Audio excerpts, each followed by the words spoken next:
The Watchman device currently is approved for patients with non-valvular atrial fibrillation who have a CHA2DS2-VASc score of 3 or above and have high risk for bleeding. I'll explain some of the terms that I just used. CHA2DS2-VASc score is a scoring model we use to determine what is the risk of stroke in a patient. If you have a score of 3 or above, you can be a candidate for Watchman.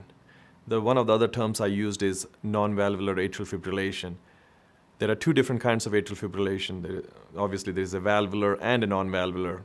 If you have valvular atrial fibrillation, you're not a candidate for Watchman because it was never studied in that population group. But if you have non-valvular atrial fibrillation with a CHA2DS2-VASc score of 3 or above, you are considered a candidate.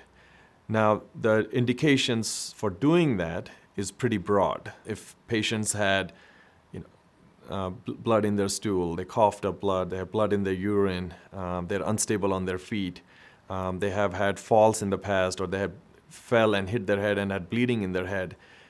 These are all the patients who can be considered for Watchman because we can get them off the blood thinner successfully over a period of 6 weeks to 1 year. There is another subset of patients who are very healthy, but they're also very active.